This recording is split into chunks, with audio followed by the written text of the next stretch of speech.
gratidão no meu coração por esta honra que Deus me concede. Eu gostaria que você abrisse a sua Bíblia no livro de Atos dos Apóstolos, capítulo de número 2. Atos dos Apóstolos, capítulo de número 2. E nós vamos ler alguns versículos da Bíblia Sagrada. Enquanto você procura, eu creio que você já achou. Eu quero externar a Deus a minha gratidão mais uma vez pela oportunidade de estar com vocês. A honra é dele, a glória é dele, o poder é dele. Eu só estou aqui porque a misericórdia dele tem estado sobre a minha vida. Sou apenas um instrumento, um canal, um vaso. A fonte é ele. Se ele não fizer, nada acontece. Besta é o homem que acha que faz porque acha que é ele. Todo conhecimento sem a presença não adianta de nada. Então a presença dele nesta noite é real nesse ambiente.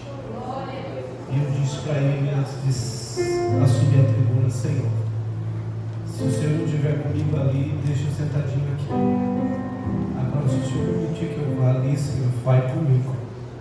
Porque se o Senhor for comigo, eu tenho certeza que vai dar certo. Amém? Atos dos Apóstolos. Deus abençoe, pastor. Pai, obrigado pelo Deus abençoe pelo carinho. Esteve ali na igreja, irmãos. Eu gravei a mensagem dele, agora eu coloco só o playback. Eu gravei a mensagem, põe o playback e fico só dublando a mensagem agora. Só deixa a boca. Uma bênção, amigo, parceirão. Tem um amigão. Obrigado, meu companheiro. Que Deus abençoe. Prazer poder estar nessa igreja com vocês. O Gelson também foi corajoso. Todos os obreiros, a minha gratidão a cada um de vocês por estar aqui. Que Deus abençoe. Obrigado. Em nome de Jesus, a toda a igreja de Cristo, minha gratidão. Minha esposa e mãe deles, Helena, que está comigo. Deus é bom. Atos capítulo 2 diz assim a palavra do Senhor: E cumprindo-se o dia de Pentecostes, estavam todos reunidos no mesmo lugar. De repente veio do céu um som, como de um vento veemente e impetuoso, e encheu toda a casa em que estavam assentados. E foram vistas por eles línguas repartidas como que de fogo, as quais pousaram sobre cada um deles. E todos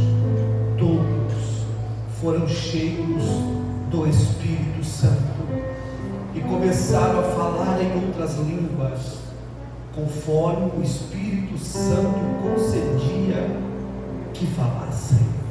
Amém? Tomai o vosso assento, louvando e exaltando. Obrigado, meu amigo. Em nome do Senhor.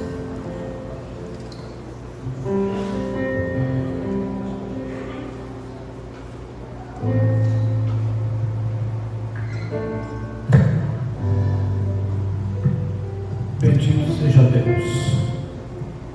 Queridos, o Senhor trouxe ao meu coração uma mensagem para compartilhar com a igreja, sendo essa uma conferência marcada sobre fogo. Seria impossível não lembrar dessa conferência e vir ao coração Atos 2, que é a base da nossa doutrina pentecostal. Tudo começa ali. A distribuição dos dons, a evidência do batismo com o Espírito Santo, como evidência de falar em línguas, tudo começa em Atos capítulo 2. Até então a igreja ainda não havia recebido o poder, o dínamos, para a qual Deus havia chamada. Sem esse poder, a igreja não poderia desenvolver o ministério e o trabalho para Deus. Existia um momento que os judeus perguntaram para Jesus: Senhor, como faremos nós as obras de Deus? Jesus responde em Atos 1:8: recebereis poder ao descer sobre vós o Espírito Santo. A igreja, ela é estabelecida na eternidade, na mente de Deus. Deus, ele é o arquiteto por excelência desse projeto gigantesco chamado igreja. Esse projeto é estabelecido na mente de Deus. Assim como um projetista desenha e organiza o projeto, um arquiteto faz um projeto de uma construção, de um prédio, assim Deus projetou a igreja na eternidade. A Trindade, cada um deles tem um plano específico no estabelecimento da igreja. O Pai é o arquiteto, elabora o projeto. Jesus é aquele que vai executar o projeto. É por isso que ele vai dizer em Mateus 16 aos discípulos: aquilo que meu Pai projetou na eternidade, eu vou edificar agora, edificarei a minha igreja, e as portas do inferno não prevalecerão. Aleluia! O Pai projeta, o Filho edifica, e toda grande construção, após ela estar pronta, ela passa por um processo chamado de inauguração. Talvez você já participou da inauguração de alguma igreja, de alguma loja, de algum prédio, de algo. Geralmente as pessoas estão todas na frente, uma faixa vermelha na porta, sim ou não? Algumas palavras são ditas dizendo como foi difícil ter construído aquilo, mas agora estão abrindo as portas para que todo mundo vislumbre e veja a beleza da construção. Se toda a Trindade ela tem um processo específico, uma função específica desse projeto chamado igreja, se o Pai é aquele que arquiteta o projeto chamado igreja, se o Filho é aquele que edifica e conclui o projeto, Jesus não é aquele que começa a construção e termina pela metade. Ele disse: eu vou edificar. E quando ele terminou de edificar lá na cruz, ele olhou e disse: Pai, está consumado, está pronto, está terminado o projeto, só inaugurar. E a inauguração fica em cargo de quem? Do Espírito Santo. A igreja é projetada por Deus, edificada por Cristo, inaugurada pelo Espírito Santo em Pentecostes, Atos capítulo 2. O interessante é que Deus vai manifestar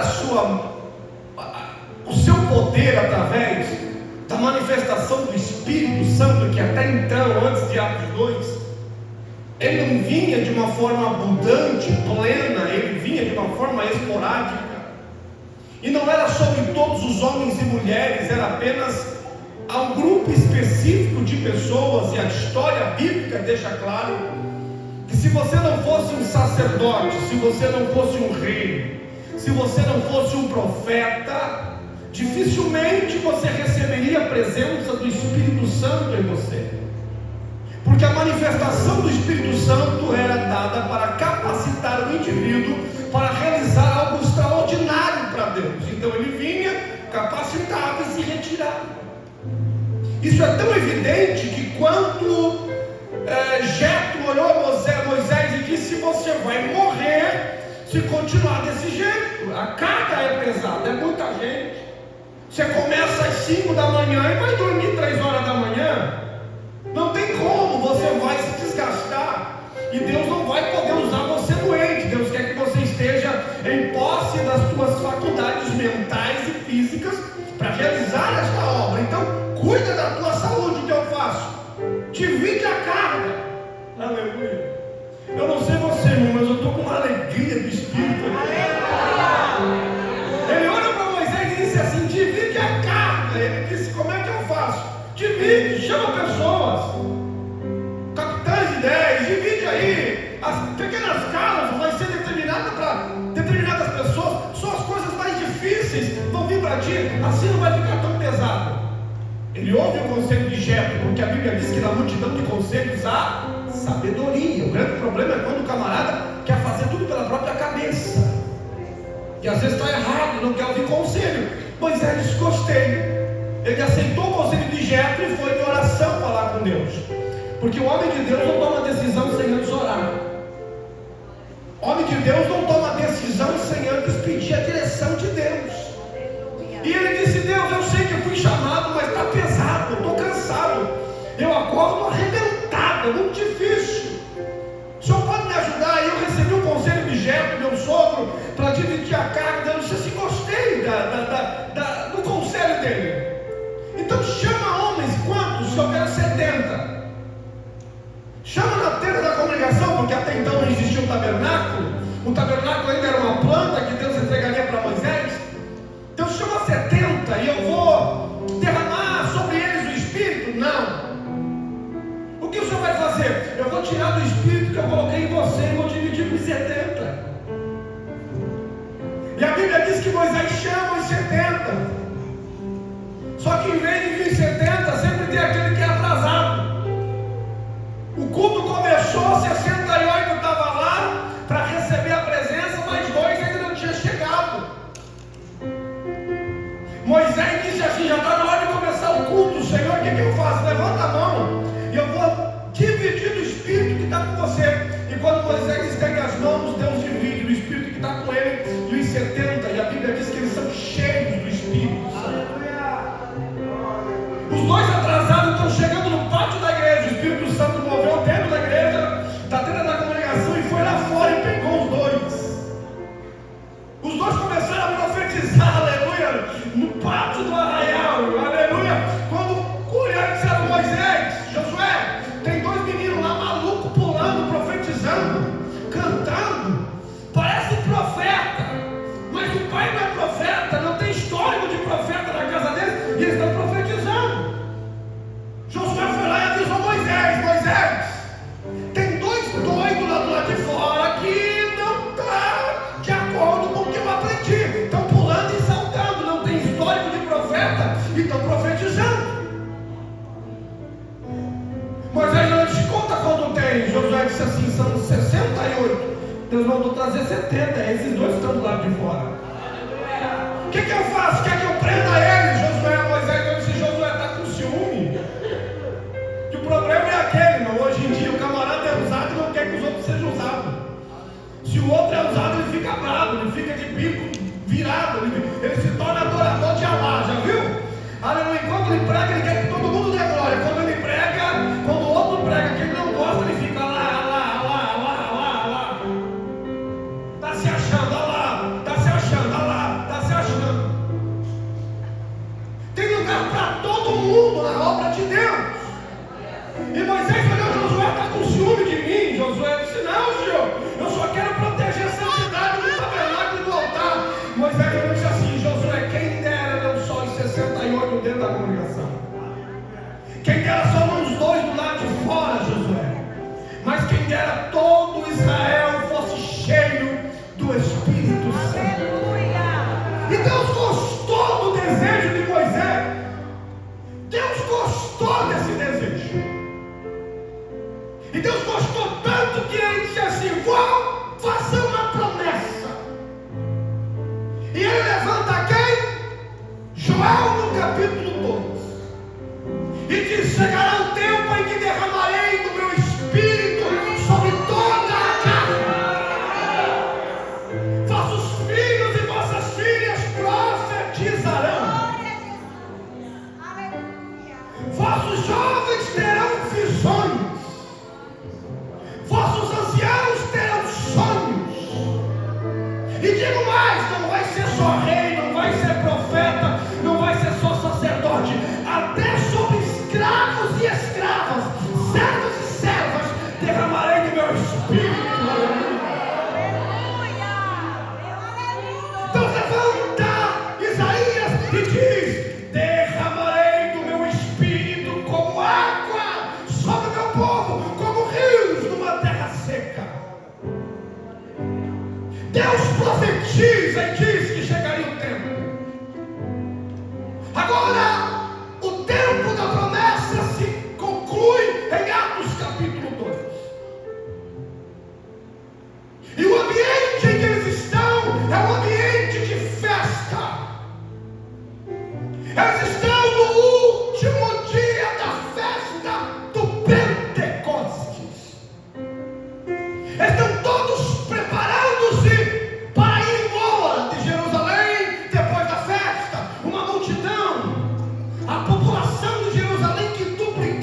que Deus desce no monte, e aquele monte com 2.285 metros de altura, diz a Bíblia que ele tremia por causa da presença de Deus.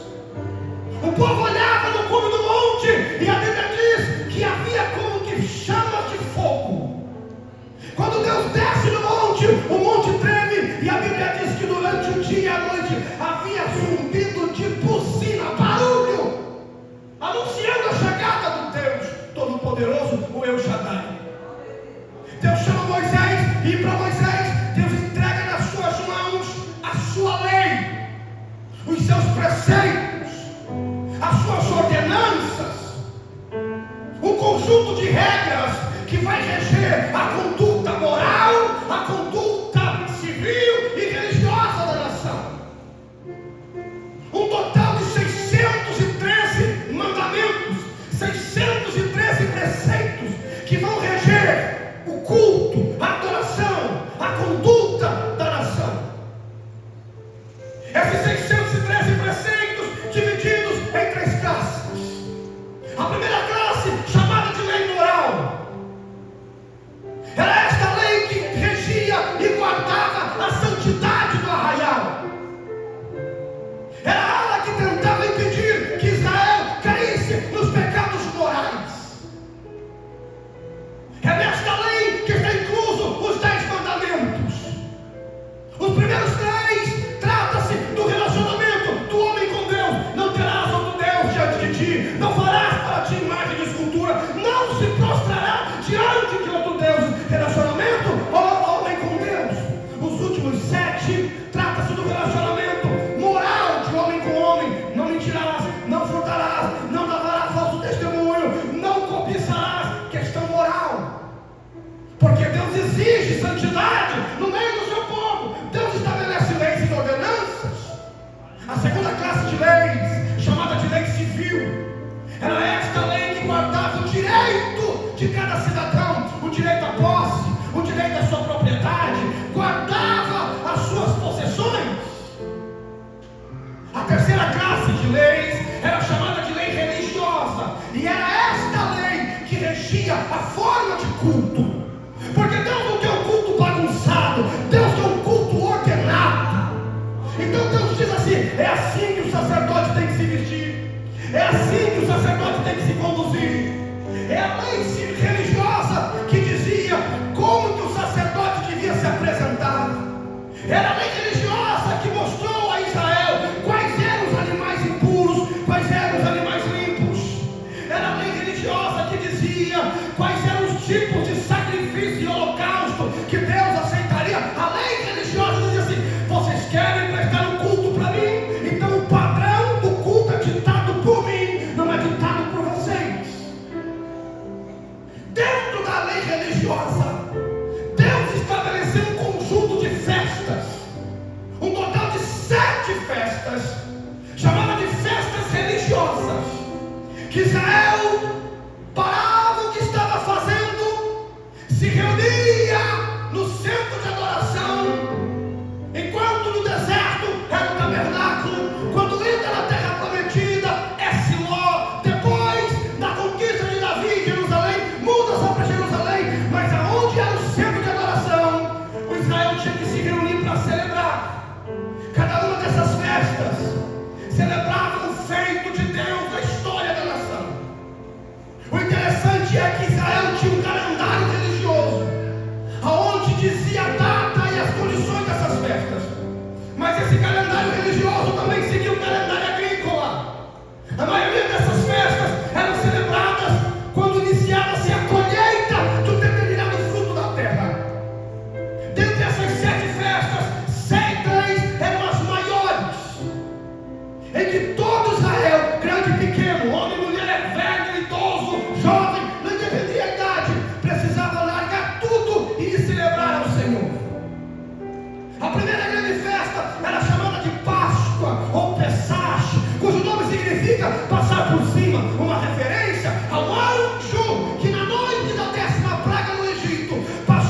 A partir do dia da Páscoa, contava-se então um período de 50 dias.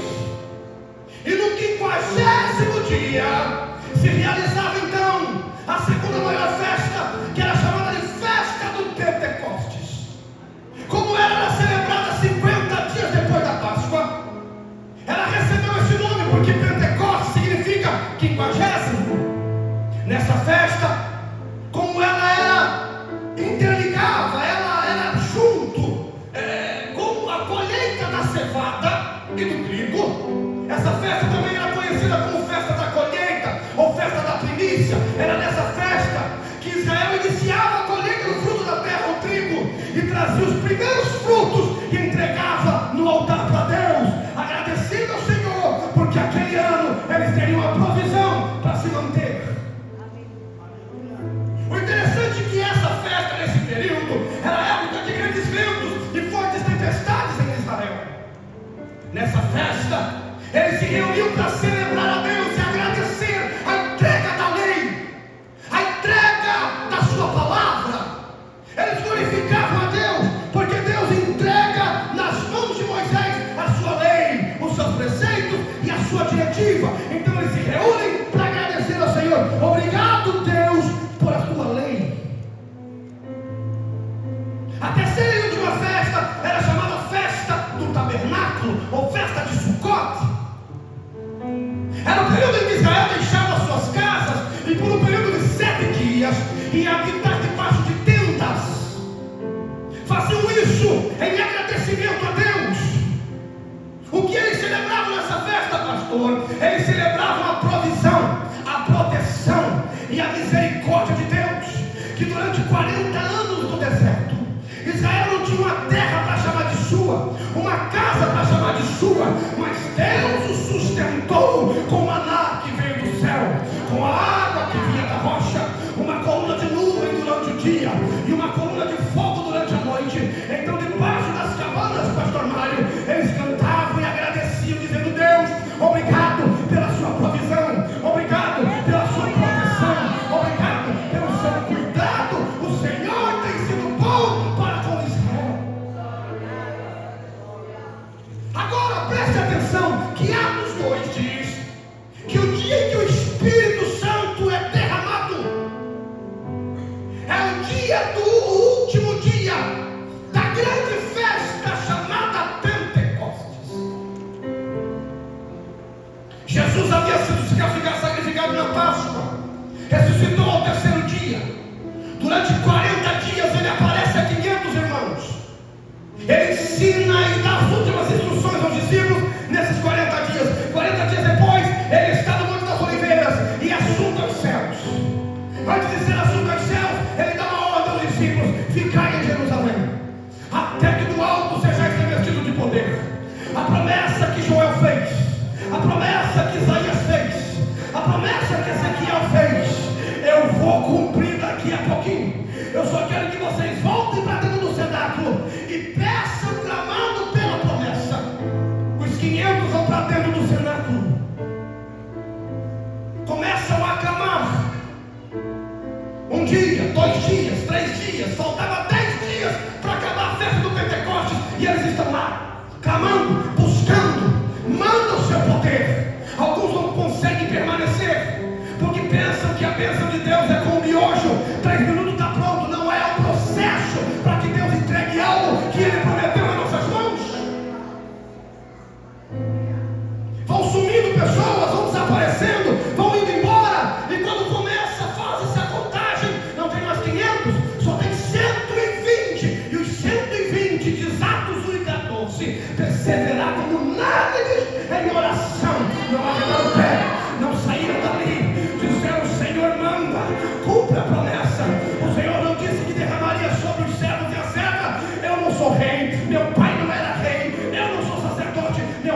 frio, aleluia, e ouviu-se um som, como de um vento veemente e impetuoso, que encheu toda a casa, aleluia, em que eles estavam.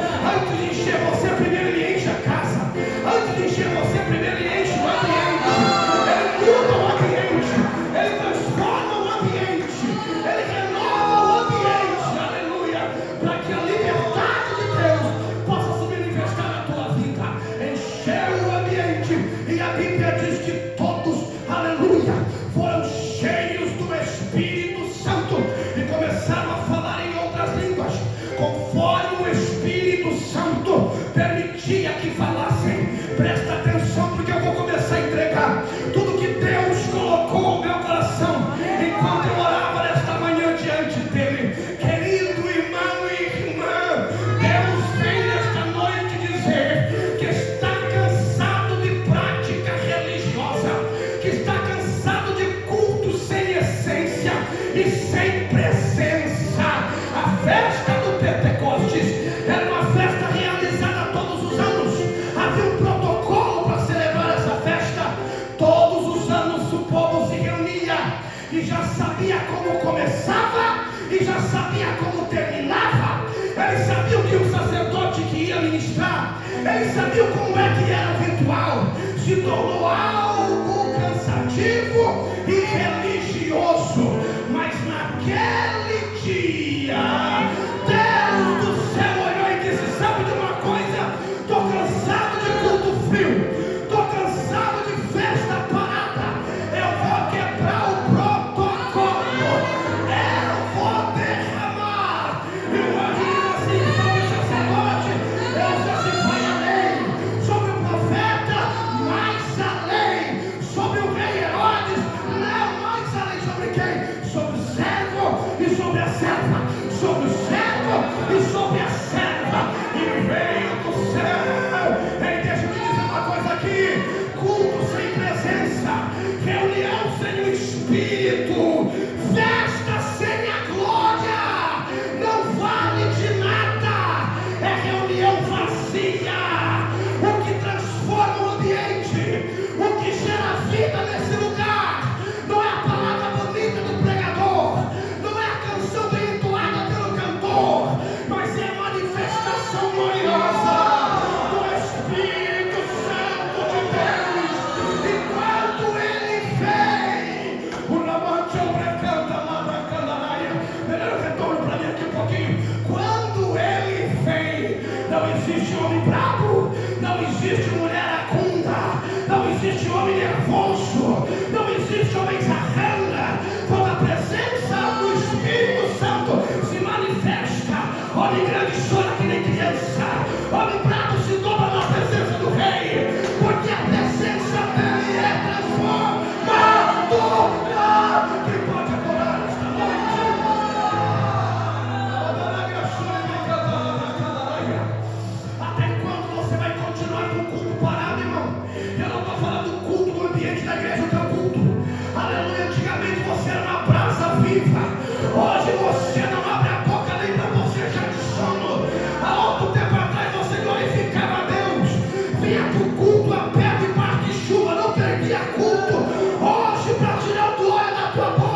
um dia ele já foi uma tocha. Começa a soprar novamente o teu vento, Espírito Santo, e tira essa igreja do chão agora.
Pentecostes, pastor Mário, não é uma data. Pentecostes é uma chama. Pentecostes não é uma data. Pentecostes é uma chama. Glória a Deus. E essa chama ardeu em Atos 2. E sabe o que é maravilhoso? É que a partir de 1910 essa chama ardeu aqui. Na casa de uma irmãzinha no porão chamada Celina de Albuquerque, que havia alugado o porãozinho da sua casa na rua Cerqueira, Mendes 67, Belém do Pará, para dois suecos malucos. Um se chamava Daniel, o outro se chamava Guna. Rapaz, teve uma oportunidade na igreja em que eles congregavam. 6 meses depois de chegar no Brasil, um trabalhava de dia, o outro estudava o português. Quando chegava em casa, o que estudava ensinava o português e trabalhava. Alugaram o porãozinho da nossa igreja de Albuquerque, aleluia. 6 meses depois receberam a oportunidade na igreja. Em alto e bom tom eles falaram daquela igreja enrolada. Deus nos trouxe para o Brasil. E Ele nos trouxe para ensinar aos brasileiros que Deus salva, que Deus cura, que Deus liberta, mas que Ele ainda batiza com o Espírito Santo. Quando o pastor da igreja ouviu, ficou tão bravo, aventou o microfone para o pastor Daniel Berg e disse: subam da igreja, vocês vieram ensinar uma doutrina falsa e sem heresia. Um olhou para o outro e obediência foi embora. Chegaram na casa e ignoravam no porãozinho da Marcelina. Um sentou na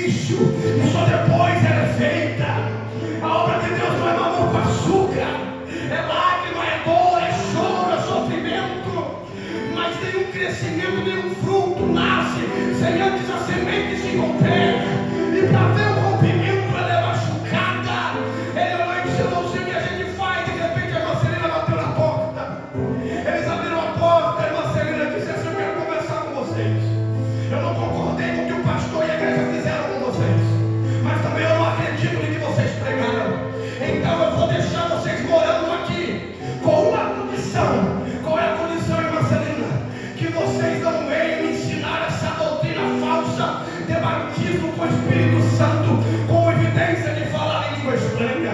Aleluia. A história diz que uma noite, mas é verdade, eu disse, eu não acredito. Aí uma noite disse assim: Marcelina, a senhora não acredita, mas vamos fazer um acordo. Ela disse: que acordo?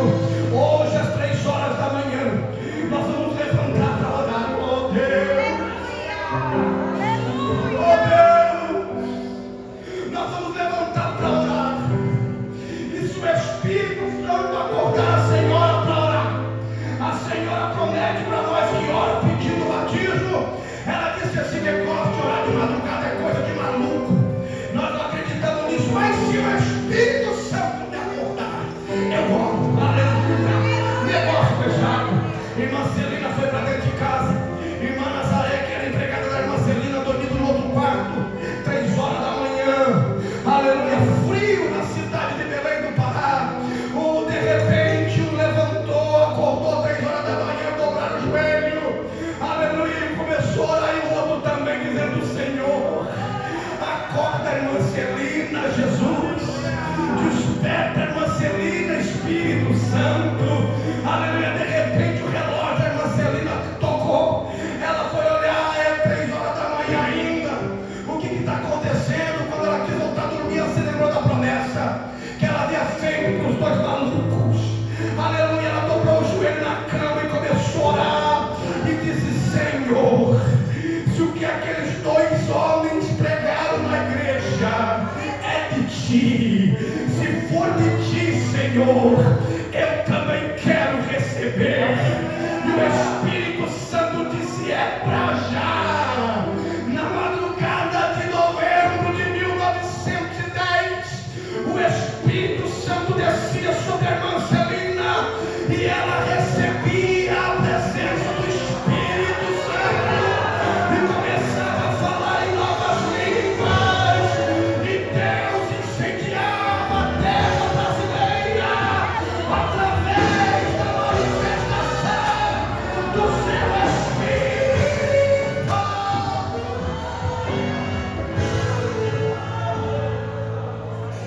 A irmã Celina começou a pular e saltar de lá para cá, falar de língua, chorando. A irmã Nazaré viu a barulheira, levantou, abriu a porta. Quando viu a irmã Celina, parecia uma tomatinha, tique, pulando. Ela disse: isso deve ser demônio, eu vou chamar o pastor para orar por ela. Quando a irmã Nazaré quis correr para a porta, o Espírito foi atrás da irmã Nazaré e batizou ela também com o Espírito Santo. É por isso que eu estou aqui. Deus levantou uma igreja Assembleia de Deus, inflamada pelo Espírito. Aleluia. Acreditamos nos dons espirituais. Não estou dizendo estude, se prepare, mas nós não perdemos de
A Bíblia diz que eles orando, manda teu poder.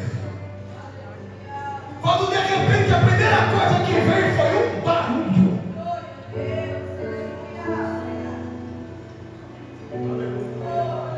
Deus não quer cultos engessados. Deus quebra protocolo. Culto pentecostal para Deus tem que ter barulho. Não estou falando de barulho de algazarra, de bagunça. Eu estou falando de barulho de glória, de língua estranha, de glória a Deus, de aleluia. Pastor, prova na Bíblia, prova. 1 Coríntios capítulo 14 e versículo de número 26. Paulo diz assim: ei, o que pois fareis, irmão? Quando vocês se juntam, cada um de vocês tem salmo, louvor para adorar o Senhor. Outro tem doutrina, pregação da palavra. Mas tem gente que tem revelação, dom espiritual. E outro que tem língua estranha. E outro que tem interpretação. Se isso aqui não é um culto pentecostal, eu não sei o que é. Se isso aqui não é um culto de barulho, eu não sei o que é. Esta noite está dizendo, quando a presença de Deus vem, você não consegue ficar parado. Você não consegue. Há uma reação. Pastor, isso aí está errado. Eu acabei de fazer o primeiro livro das vozes. Eu já sou quase um teólogo formado. Então esse negócio não, pastor. O Espírito é sujeito ao profeta. Que Bíblia você leu? Que Bíblia você leu? O Espírito do profeta é sujeito ao profeta. Mas o Espírito Santo é Deus, rapaz. Como é que ele vai se sujeitar à tua vontade? Como é que ele vai se sujeitar? Quer ver que é uma prova? Quando recebia a presença, uma montanha com 2.285 metros, ela tremia, ela chacoalhava, porque recebeu a presença. Agora vem o crente, 70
é para que Ele seja honrado por quem canta, por quem prega. É por isso que nós clamamos por avivamento.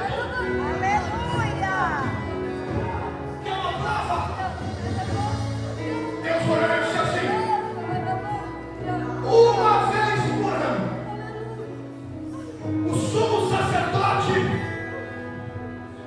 vai se aproximar diante de mim com sangue em favor da nação. No dia 10 de outubro, o sumo sacerdote vestia sua indumentária. Levítico capítulo 9, se você quiser ver em casa. O sacerdote primeiro sacrificava por ele, pela sua casa, porque para ministrar para os outros eu preciso ministrar primeiro na minha casa. Deus diz assim: primeiro sacrifica por você e pela tua casa, porque se você não se sacrifica pela tua casa, vai querer ministrar para a igreja. Ele sacrificava em favor dele, depois ele pegava um animal e sacrificava em favor de Israel. Naquele dia toda a nação estava ao redor do tabernáculo. 3 milhões de pessoas ao redor do tabernáculo. E não havia choro de criança, não havia barulho, todo mundo em silêncio. Por quê? Porque havia uma cortina, uma espécie de muro que limitava o acesso do povo ao tabernáculo. Quem quisesse entrar no tabernáculo tinha que vir pela porta, que só tinha uma. Aquilo era aquela cerca que tinha mais de 2 metros de altura. Quem estava do lado de fora não conseguia enxergar o que acontecia do lado de dentro. Então, para saber o que acontecia do lado de dentro, tinha que ouvir. Então, era um período que ninguém fazia barulho nenhum. Presta atenção. O sumo sacerdote vestia sua indumentária, e na hora das suas vestes havia costuradas nela campainhas, sinetas e romãs feitas de ouro. Uma sineta, uma romã. Uma sineta, uma romã. Uma sineta, outra romã. Tudo isso era para que quem estava do lado de fora conseguisse ouvir e ter uma noção do que estava acontecendo do lado de dentro. Então havia um sumo sacerdote, sacrificava por ele, e depois então ele pegava o sangue do cordeiro e levava em direção ao Santo dos Santos. Passava pela pia de bronze, entrava no santo lugar, diante da mesa dos pães, diante do candelabro de ouro, diante do altar de incenso. Ele atravessava o véu do templo. E tudo isso ele ia caminhando. E quando ele caminhava, batia uma sineta da romã, e quem estava do lado de fora dizia assim: o sacerdote está vivo. Porque tinha barulho. Ah, meu Deus do céu. Aleluia. Glória a Deus. Sacerdote que já morreu não faz mais barulho. Sacerdote que já morreu não abre a boca, não adora, não exalta, não ora. Quando ele ia entrando, ele pegava o sangue do animal e agora ele aspergia sobre a tampa da arca. Quando ele vinha caminhando, o povo do lado de fora dizia assim: ele está indo em direção à arca. Quando ele chegava diante da arca, ele parava o barulho. Aí ele pegava o sangue e aspergia sobre a tampa. A tampa, o propiciatório, era uma espécie de trono de Deus na terra. Aleluia. Quando derramava-se, Aleluia. a nuvem da glória estava lá em cima, chega na manifestação visível da glória. Aleluia. Israel, silêncio, pastor Mário. O sacerdote derramava o sangue e aguardava se Deus vai aceitar o sacrifício ou se não vai. Israel em silêncio lá de fora olhava. Barulho cessou. Quando de repente eles viam a nuvem descendo. Aleluia. Aleluia. Glória a Deus. Mas ainda não havia atrito. Por quê? Porque não se sabe se a nuvem veio para verbal para matar o sacerdote. Ninguém falava nada. Quando a nuvem ia ser, quando Deus aceitava o sacrifício, aquela nuvem impregnava aquele ambiente de 10 por 10. A glória e a fumaça tomavam conta. Aleluia. Aleluia.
fazer menção do nome do Senhor.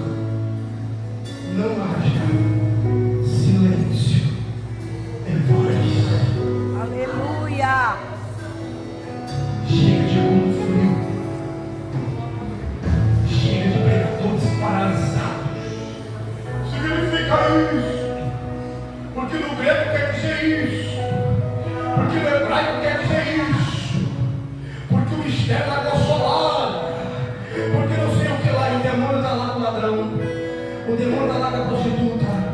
O demônio está lá com o viciado. Aleluia, estude. Mas não fique só com a cabeça grande. Tem o coração inflamado pelo fogo do Espírito. Estude. Mas vocês são crentes cabeçudos, que só sabem cuspir informação. Mas seja um crente inflamado pelo Espírito. Aleluia. O céu se abre. E não tem demônio que fique no recinto. Hoje é a noite que Deus vai dar poder para você. Autoridade para você. Unção para você. Porque Deus liberará o fogo novamente sobre a tua casa.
inflamado pelo Espírito. Aleluia. Aí o camarada diz assim: como é que a gente ouve falar tanto daquela igreja? Como é que a gente vai falar tanto daquele pastor? Porque é inflamado. Está tomado pela glória, pastor. Não, é Atos capítulo 17 e verso 6. Um olhou para o outro e disse assim: aqueles que estão transtornando o mundo, que foram queimados em Pentecoste, chegaram aqui. Aleluia. Glória a Deus. Queimado no mundo ambiente. Ele já chega dizendo assim: para o Senhor fala como é que está fogo no céu. Oh, que glória a Deus, como é que está solando. Eu não vi essa pessoa no culto abençoado, foi eu capaz. Eu estou na casa da irmã, ela estendeu a mão, orou por mim, revelou, meu Deus, a glória de Deus. Aí o crente que não está falando, que chega assim, também para o Senhor, ele vai dizer assim: oi. Oi. Está crente, senhor? Só não foi tocado pela brasa ainda. Aleluia. Mas sabe o que eu glorifico? Que ele não apaga o papel que fumeca. Aleluia. Sabe o que ele faz? Eu vou soprar. Já viu fazer churrasco? O fogo vai pegando. O fogo vai pegando. O fogo vai pegando. Porque não tem como parar o fogo. E eu estou dizendo: o fogo não é uma coisa que eu criei, uma das características de Deus no céu é fogo. A própria Bíblia diz: Isaías, que a brasa voltar no calor onde está sentada. Aleluia, glórias a Deus. Pentecostes, como eu disse, não é uma data. Pentecostes é, aleluia, um incêndio. Glória a Deus. Aleluia. Pentecostes não é uma data. Pentecostes é um incêndio. Deus é fogo. Hebreus no capítulo de número 12, 29 diz que ele é fogo consumidor. Então uma das características de Deus é fogo. Pastor, prova, eu quero mais versículo, estou aqui para te dar. Êxodo 3:2. E o Senhor aparecendo a Moisés no meio de uma sarça que pegava fogo. Levítico capítulo 2, verso 9. O fogo arderá continuamente sobre o altar, não apagará. Verso 12. O fogo arderá continuamente sobre o altar. Verso 13. O fogo arderá continuamente sobre o altar e não se apagará. Não tem fogo sobre domingo. É fogo de segunda, é fogo de terça, é fogo de quarta, é fogo de quinta, é fogo de sexta. Primeira vez, capítulo 18, com Deus que respondeu com fogo. Esse é o Deus verdadeiro. Verso 38. E de repente veio fogo do céu, consumiu o holocausto, lambeu a água, consumiu a pedra. Aleluia. Aí de repente chegaram em Mateus capítulo 3, verso 11. Chegaram para João Batista e disseram: João, tu és o Cristo. Ele disse: eu não. Como não? Tu não está batizando. Deixa eu te explicar. Eu não sou o Cristo, porque eu batizo com água para arrependimento. Mas vem um aí depois de mim, rapaz. Ele já é antes de mim. E eu não sou digno de desatar a correia das suas sandálias. Espero não falar. Porque João, ele nos batizará com o Espírito Santo do fogo. Com o Espírito Santo do fogo. Com o Espírito Santo do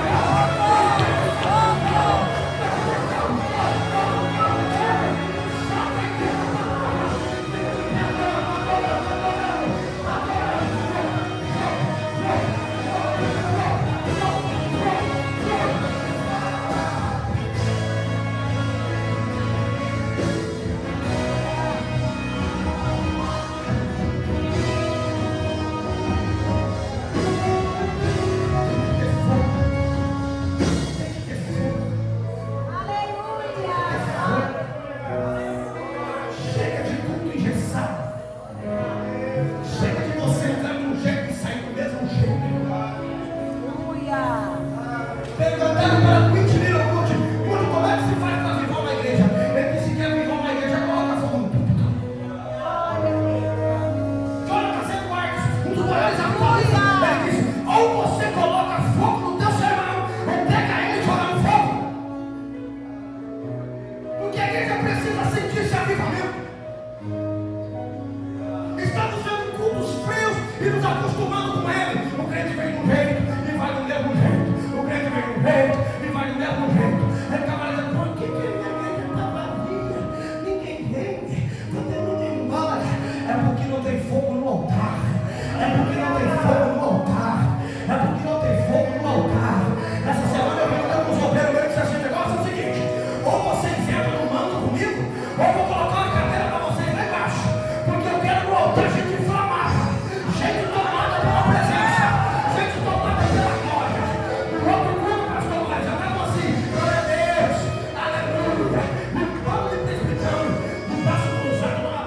para nada. Eu disse, rapaz, eu não estou para escolher vocês. Então entra no ritmo, rapaz. Eu ainda sou pastor da antiga.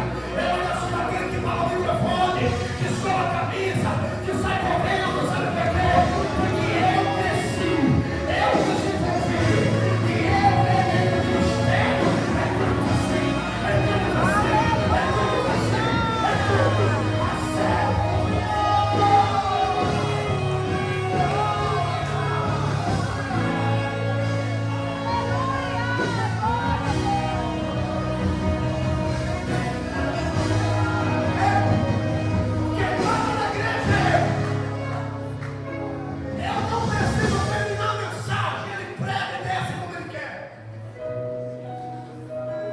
A Bíblia diz que Pedro chegou em Cesareia, diz Filipe, capítulo 10, da carta de Cornélio, todo cheio de religiosidade. Porque quando não há presença, o que vira é uma religiosidade. Aleluia, mexe nisso. Na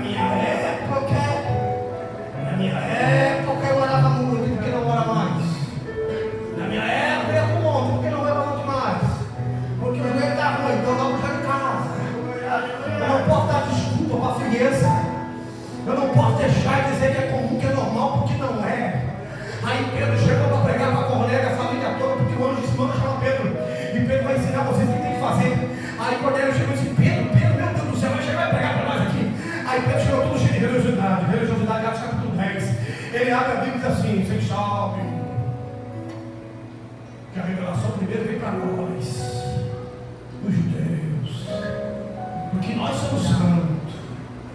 E vocês só estão recebendo por causa da misericórdia. Vocês não mandei falar nada disso. Eu mandei você ensinar sobre o meu poder. Aleluia. Você não participou de Atos 2? Participei. Você não participou de Atos 4, quando a igreja orou e o lugar tremeu? E agora eu quero que você venha pregar religiosidade, porque não sei o que. Enquanto ele está pregando, Atos 10 assim, e o Espírito Santo cai. É a primeira e única vez na Bíblia que você descobre e vê que o Espírito Santo caiu. Em outros textos diz o Espírito Santo veio, o Espírito Santo se apoderou, o Espírito Santo se manifestou, mas em Atos 10 o Espírito Santo caiu. E a palavra cair traz a ideia de um objeto gigante caindo com velocidade e grande força. Deus é sincero, esperar e terminar a mensagem.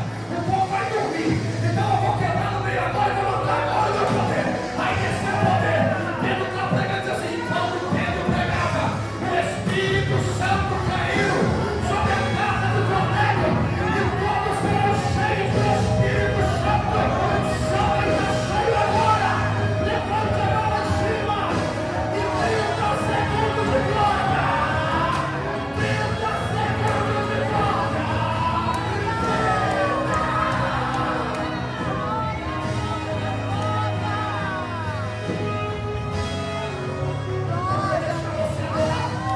Eu vou deixar você glorificar. Eu vou deixar você bendizer o eterno. Aleluia, fecha os olhos agora. Fecha os olhos agora, põe a mão no coração aí. Põe a mão no coração aí. Atos 2 não é só para Pedro. Atos 2 não é só para os apóstolos. Atos 2 é para a igreja do Convertido. Fecha os olhos agora, fecha os olhos agora. Fecha os olhos agora. Coloca a mão no coração agora, só quem quer.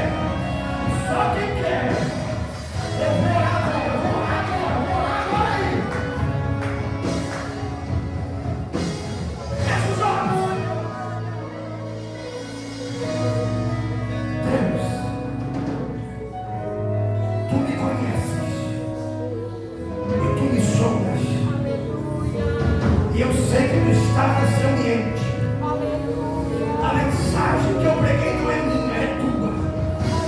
O Senhor não depende de mim para fazer nada, porque o Senhor é soberano. E eu, Senhor, humildemente reconheço a minha posição diante de ti. Eu sou servo e eu obedeço. Eu sou barro, sou moldado. Eu sou vara adiantada. A saúde e a vitalidade vem de ti. Mas se o Senhor está nessa palavra que eu estou pregando, eu creio que está.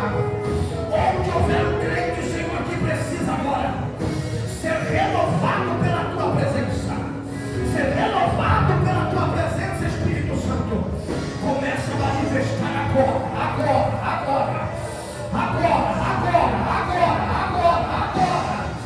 Deus, agora, Jesus. Agora, Senhor, que opera o seu agora, Jesus. Espírito Santo, começa agora, Jesus. Espírito Santo, começa aqui pela essa fileira, Senhor. Vai passando pela fileira, Jesus. Onde o meu noivo já falou em língua estranha. Onde o meu dedo já foi queimado pela tua presença. Começa a incendiar ele de novo agora.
Você precisa ser tocado.